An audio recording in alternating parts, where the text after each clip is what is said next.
faktën e jemi tek pjesa e vendburimit, tek ajo pjesë e cila e krijon ndotjen, ka ndërhyrje serioze nga ana e kompanive të cilat operojnë në zonën tonë.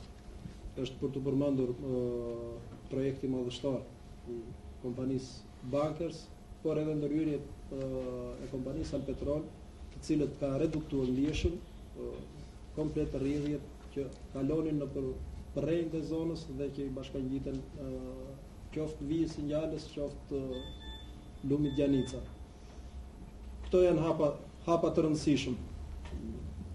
Edhe nga ana e qytetarëve tanë ka një lloj ndërgjegjësimi, ashtu si kërkohet në qytetin e Fierit për rehabilitimin e Gjanicës, ashtu kërkohet edhe në zonat rurale, sepse tashmë ky komunitet është ndërgjegjësuar që shëndeti i tij varet shumë nga mjedisi i cili na rrethon. Pjesa vendburimeve ka bërë, mendoj, pjesën e vet, por është edhe ndërhyrje nga ana e qeverisë shqiptare, kryesisht në vijën e Ngjales, janë akoma duke operuar, janë duke reduktuar ndjeshëm atë ndotje e cila deri dje ishte tabu, faktën edhe për ne duke e pandrejshme.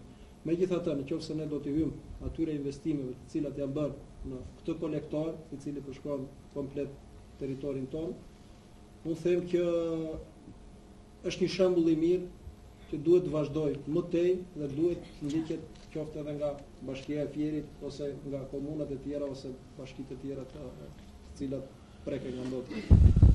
Atëherë, Zarko, jemi në fazën e sjelljes së një paraqitje parë në këndvështrimin të gjithëve ne.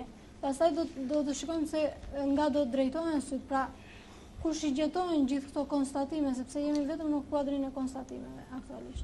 E quaj një emision shumë të domosdoshëm dhe u falenderoj juve për këtë emision duke marrë drejtuesit kryesor të rrethit Fierit.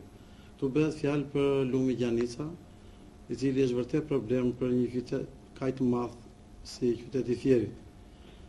Edhe unë kam mendimin që është shumë i vonuar projekti. Megjithatë, unë doja të shtoja pak se lumi Gjanica këtu mund të rekonstruktohet dhe mund të rregullohet, por mendimi im është që do ndërprer prurjet nga vendburimi. Lumi Gjanica nuk ndot vetëm qytetin e Fierit, por ndot edhe vijën bretetare të Semanit, pothuajse nga Vjosa deri në Seman. Ndot gjithë bimësin, gjithë faunën, kështu dhe njerëzit. Kështu që unë them përveç projektit lumit Gjanica, mendimi im është edhe sekretari i komunës Semanit që të punohet ose të kërkohet qeverisë edhe për ndërprerjen e gjitha hidrokarburëve, qoftë nga lumi Gjanica, qoftë dhe nga vija e Ngjales. Qartë, Janë dy burime, sidomos për